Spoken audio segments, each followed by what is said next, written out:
السلام علیکم دوستو، آج ہم پاکستان کی کچھ حقیقت کے بارے میں بات کرنا چاہ رہے ہیں۔ جب سے یہ پاکستان 1947 سے لے کر پاکستان بنا ہے تو جو بھی لیڈر آئے ہیں تو ان لیڈروں نے صرف پاکستان کو صرف لوٹنے کے علاوہ اور کچھ نہیں کیا، یہاں تک کہ ایک سوئی تک ایجاد نہیں ہوئی۔ آج کل جو عمران خان صاحب لاک ڈاؤن کی وجہ سے غریبوں کا بار بار ذکر کر رہے ہیں، تو میں ان سے پوچھنا چاہوں گا ان غریبوں کا آپ نے کیا کیا؟ مہنگائی اور ٹیکس لگاتے ہوئے ان کا کیوں نہیں خیال آیا؟ کبھی آپ نے سوچا؟ آپ خود جتنے بھی لیڈر ہیں آپ یہی کہتے ہیں کہ ایک وقت کا کھانا کھاتے ہیں، دوسرے ٹائم کا کھانا ان کے پاس نہیں ہوتا، تو آپ خود حساب لگائیں، اگر ان غریب لوگوں کے پاس کھانے کا پیسے نہیں ہوتے تو اپنے بچوں کو کیسے اسکول بھیجتے ہوں گے؟ اگر ان کا بچہ کوئی بیمار ہو جاتا ہے تو ان کی میڈیسن کیسے لیتے ہوں گے؟ مگر افسوس آپ نے ان غریبوں کا فرنٹ لائن پہ رکھ کے ایشوریا کو زیادہ مفاد دیا اور ان کا کاروبار چلایا۔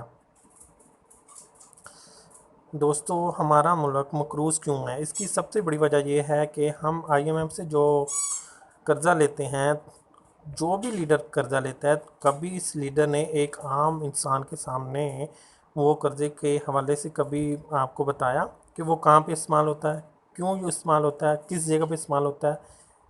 سیم اسی طرح 30 سال کے بعد ہمیں پتہ چلتا ہے کہ وہ لیڈر کرپٹ ہے۔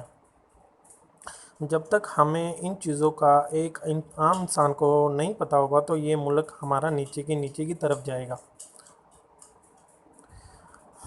عزیز دوستوں، میں صرف آپ سے دو چیزوں کا وعدہ لینا چاہتا ہوں۔ ایک یہ کہ اگر ہم کسی دکاندار کے پاس جاتے ہیں تو ہم اس سے چیز لیتے ہیں، تو اس چیز کے بدلے ہم اگر مثال کے طور پہ کوئی ایکسٹرا پیسے دیتے ہیں تو میں چیلنج کرتا ہوں وہ دکاندار آپ کو کبھی بھی پیسے واپس نہیں دے گا۔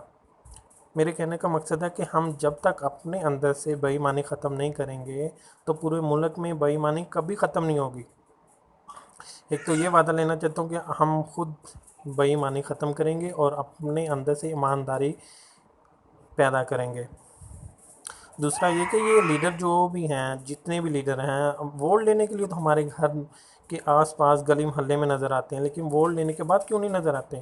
ہماری بات تک نہیں سنتے، ہمیں نظر تک نہیں آتے۔ تو دوسرا وعدہ یہ کہ آپ ایسے انسان کو ووٹ دیں جو آپ کی ہر بات سنیں اور آپ کے ہر حقوق پورے کرے، اور اس کے علاوہ جو بھی قرضہ IMF سے لیا جاتا ہے پوری عوام کے سامنے اس کی ڈیٹیل دے، اور ان کی ڈیٹیل ہر عام انسان کو بھی پتہ ہونا چاہیے، تاکہ ہمیں بھی پتہ ہو، پوری عوام کو پتہ ہو کہ ہمارا ملک کس سائڈ پہ جا رہا ہے۔ ہمیں تو کچھ پتہ ہی نہیں ہے کہ کتنے کروڑ آتے ہیں، کتنے کروڑ کہاں پہ جاتے ہیں اور کہاں استعمال ہوتے ہیں۔ تو عین واضح ہوگی کہ آپ ان چیزوں پہ غور و فکر کریں۔ شکریہ۔